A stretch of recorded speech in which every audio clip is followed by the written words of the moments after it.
Right, so for this little bit of a session, I've kind of used a different approach. So rather than using the computer to be the total control for all of these bits and pieces, I'm using this little product here, the Elektron Octatrack. Now, the Octatrack is an incredibly powerful 8-channel sampler, performance sampler, and MIDI sequencer as well. So in terms of the routing, what we've got is, this is kind of like the brains of it. This is where all the sequencing and all the notes are being fired off from. And I've also got the launch control to control this thing. This is a really nice thing to be able to do. Using the launch control editor, which I have up on the computer here, I've been able to reprogram in the user mode all of these knobs and faders to be a direct controller for this. Now, one of the really big advantages is here that I've got 6 encoders, and it's very menu based, so I have to go through the different tracks and I can access different pages. But with this thing, I can basically access all aspects of the Octatrack just directly from this, and also I get nice fader control. So this is sending a MIDI signal into the Octatrack, via a MIDI interface that I've got here. The MIDI out signal is going into the UltraNova. That is then passing from the MIDI through over to the base station. So basically this is the first thing in the chain, feeds into here, and then on through the synths as well. So I'm going to start this thing off. And at present, no sounds coming through. What I've done is I've got a Q output here, so this is a second set of outputs. I'm going to take a feed into the base station. Now, to be able to hear that, I need to trigger a sound. So if I just latch a note there, I'm going to bring down the oscillators, so the actual generators, and then I'm going to bring up the external inputs through the base station. This is now passing what I've got from the Octatrack through the filter section of the base station. So this is a really nice thing on base station. You can really start to use the filter as a kind of a filter bank effect. It gets some really nice sort of chunky, filtery sounds. Runs through the distortion as well, so we can get some really gnarly, nasty, gritty sounds using that. So, you know, that's a really nice thing to play with. If I was so minded, I could put the arpeggiator on as well. That would trigger notes and also trigger the envelope. So we can start to get a bit of modulation in on the filter as well. So anyway, I'm just going to do this little filter sweep. And as I said before, we've also got the faders controlling the tracks on the Octatrack. So if I bring this in now,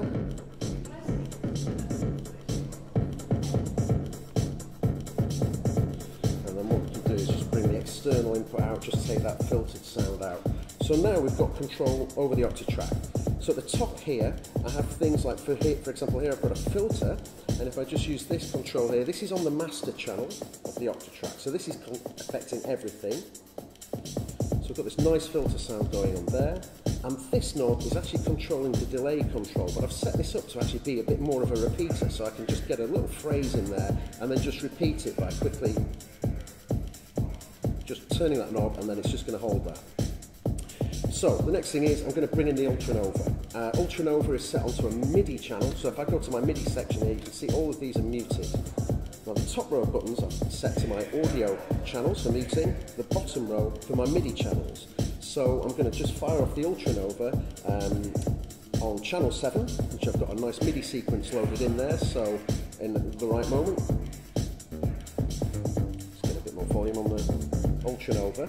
Now the great thing about the UltraNova is the fact that these knobs here are all touch sensitive, so if I go to touch mode here, I can really start to play around with the sound just simply by touching the encoders.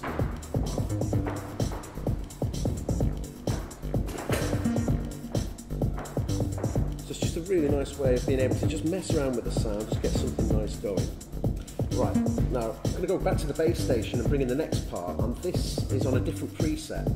Even though the base station is an analog synth, we can store patches in here, so it's a really useful thing. If you've got a live set and you just need different sounds throughout the whole set, instantly record them just using the patch change button. So, on the first MIDI channel, i.e. on the Launch Control XL, I've got set here. I'm just going to bring in this kind of nice sort of squelchy synth sound.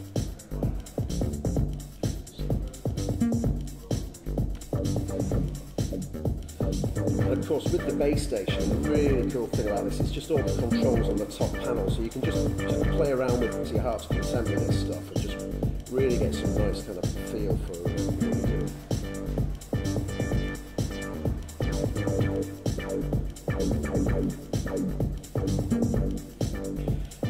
change it up a bit, I can just bring some of the other stuff out using the faders here, so we'll just get to a nice, nice sort of drum rhythm. So there's some delay here on this hi-hat side.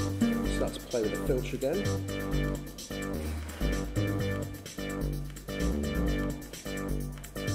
We'll bring in a second part for the UltraNova now.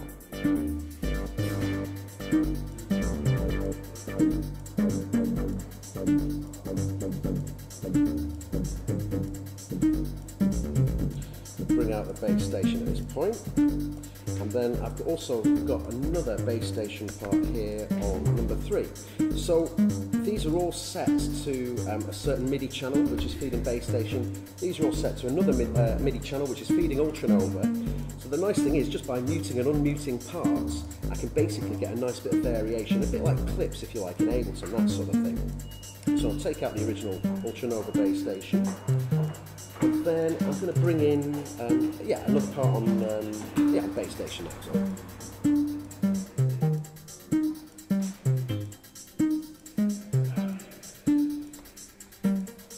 So, just bring a bit of volume back on the UltraNova. Now, one of the really nice things on the new firmware update for the bass station is the fact we can now trigger arpeggiators or arpeggios from a MIDI input. Now this is a new feature on the firmware. So if I turn on the arpeggiator, this is actually going to follow what the Octatrack is telling it to do.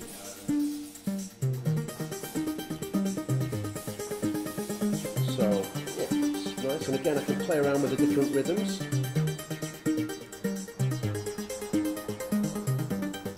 Again, I've got some delay on the bass station here coming from the Octatrack, which I can turn on and off here.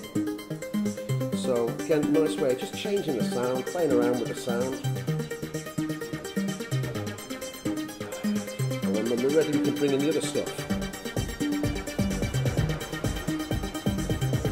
Now, on UltraNova, I've got another sound set up. Now this is going to be a polyphonic sound. So this means I can play chords and that sort of thing. And again, if I go to my touch, bring some reverb on there.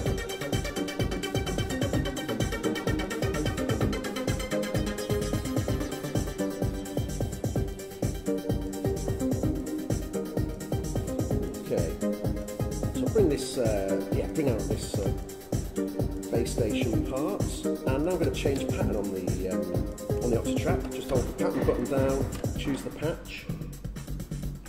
And here we've got different parts set up now.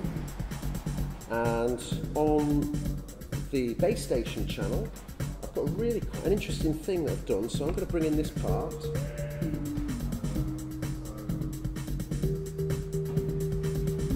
So on the bass station now, I don't know if you can hear, but we've got 2 separate notes playing. Now the bass station is a mono synth. Let's just bring down the rest of the stuff so we can hear it. Now, bass station, as I say, mono synth, but we've got 2 oscillators. Now, a really nice thing on the Octatrack is a feature called parameter locks, and this means that for all of the steps that we've got here, these are the things that sort of trigger the notes and that sort of stuff, I can basically change the parameters per each of the steps. What I did was I MIDI learnt the pitch of the second oscillator here to a control on the Octatrack, and that gave me the ability then to basically change the sound on a particular step and change the pitch of this oscillator, which is now giving us essentially almost like a paraphonic kind of behaviour where we've got 2 notes playing but through a single filter and envelope control. So even though bass station is a mono synth, by using automation, essentially, I mean, you can do this sort of thing in our music software as well with Ableton and this sort of thing, you can easily automate this control, the second oscillator's pitch, and get more polyphonic sounds. And then back to that bass sound on the UltraNova, I'm going to bring in that bass.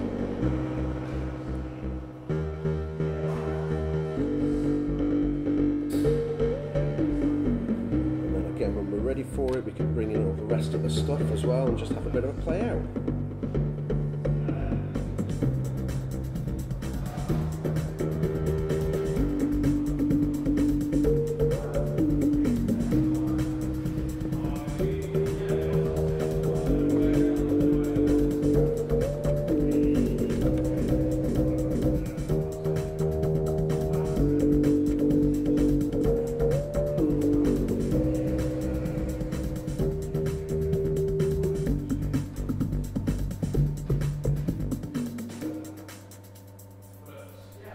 pretty much it. So that's the setup that we've got. It's a really nice thing to be able to work just with hardware. It gives you a kind of a different approach to creating the stuff. What I find is I find it really kind of intuitive and nice just to play around on the instruments and just treat them like instruments, you know. I think sometimes when I'm working on a computer I get a bit bogged down with the detail, but with this I can just set everything up and basically just have a good old jam. So yeah, so that's the setup we've got. Octatrack being the kind of the brains of it, the computer if you like. Launch control controlling the Octatrack, which is in turn sequencing the UltraNova and the Bass Station.